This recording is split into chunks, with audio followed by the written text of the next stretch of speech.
Last minute launch.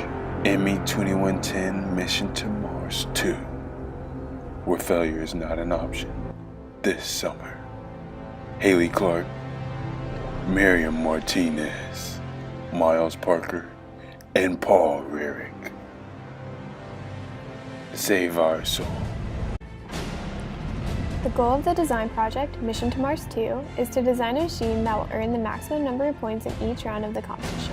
In 45 seconds, it'll be necessary to consistently accomplish a combination of tasks.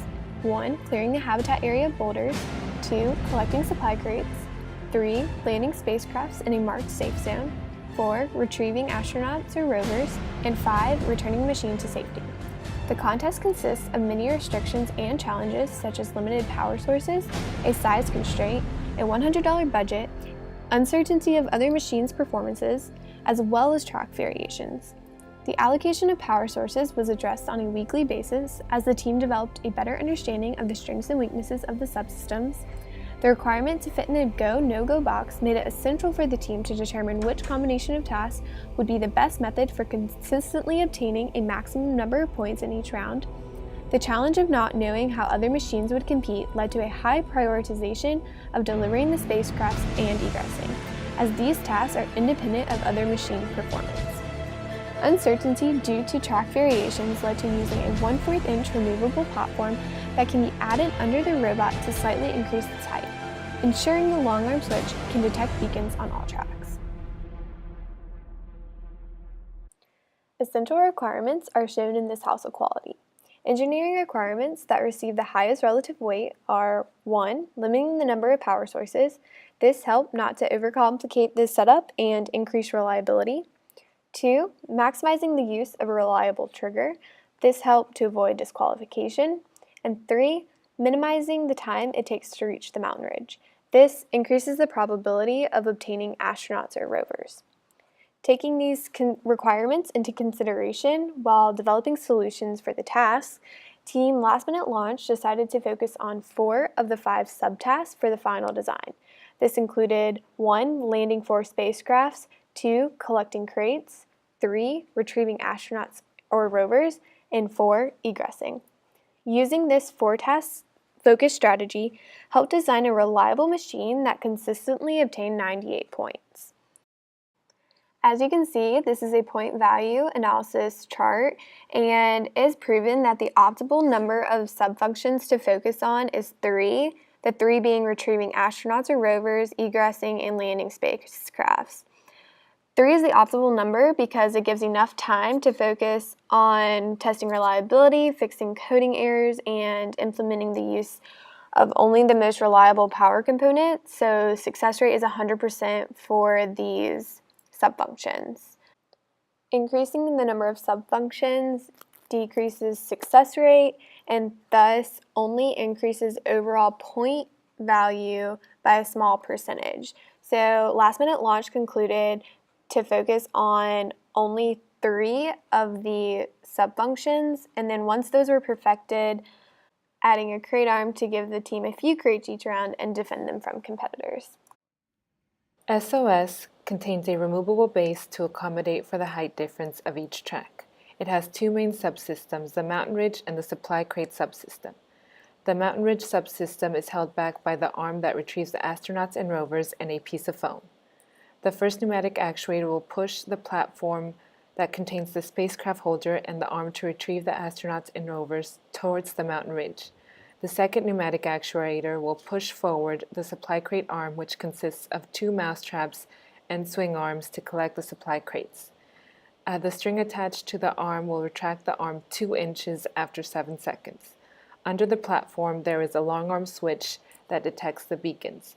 It will detect a safe zone when it is clicked 2 consecutive times, and the trapdoor attached to the motor will open up, allowing the spacecrafts to land. After 35 seconds, the motor in the back will egress the machine.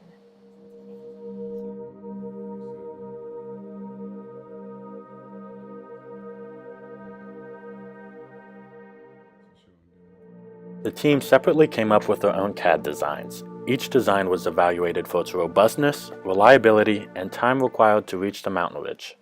From early prototype testing, the team decided that solenoids and infrared sensors were unreliable. We combined the best aspects of each design to create the final design, SOS. In the first round, the unexpected happens. Just before we box the MyRio, we realize it is not powered, even though it was working every day before the competition. We hold our setup strategy to look for a cord from TAs and other teams, but the other teams are reluctant to give us a cord. We finally find a cord and box within the last seconds. Yet once the track starts, our MyRio ran 3 seconds behind, causing us to miss an astronaut in crates. The cord dilemma prevented us from setting up the base edition to position our switch at the right height for spacecraft, so the beacons are never detected. After the first round score of -18, the team felt like we endured it all. But we hadn't. Even after finding a working cord and detaching the base edition, the competition gets worse. Before the second round starts, the new power cord causes problems, as it is mixed with the old bundle and the motors do not have power. If the team would have not noticed this, the competition would have ended right there. The device would have DQ'd. The rover is also in the worst position possible for a machine in the second round. The team tries to position the device to avoid collision, but efforts fail and the spacecraft cannot be landed again due to the rover stopping the device from reaching the mountain ridge. Luckily, the team on black gets stuck on their rover and SOS egresses late, allowing it to collect one rover to tie for first place with 48 points in the second round and avoiding elimination from the entire competition. After the second round, the practice setup strategy works well for last-minute launch. The device is placed in the correct starting position, and the team accurately removes or adds the additional base when needed. The device is successfully boxed and triggers every time after the second round. At least one rover is collected, and spacecraft are landed. In the third round, one astronaut and one rover are collected, with the crate arm getting an unexpected 3 crates.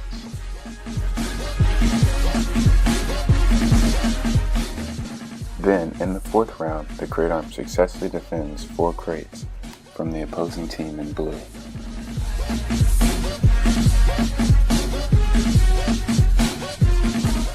Last minute launch continues on to round 5, winning it with a score of 100 points, pushing it to the final round of competition. In the final round, while our crate arm failed us, defending none and giving away 1 crate to the Lumbernecks, all 4 spacecraft are landed and the astronaut retrieved with egressing. The boulders are not clear as the strategy entails. Thankfully, the team to our right gives away their rover, allowing us to take second place with 98 points. We have last minute to go. In the end, it was not just our base orientation or setup strategy, but our great teamwork that led us to success. Once we got acquainted and learned each other's strengths and weaknesses, the team's productivity and ability to effectively test SOS boosted the device performance. To further improve SOS, more group designing should be done on the front end to aid in expediting the building process and implementation of a more consistent crate arm. The astronaut and rover retriever arm should be made to allow the rover to slide from the ridge instead of wedging between the retriever arm and the mountain ridge.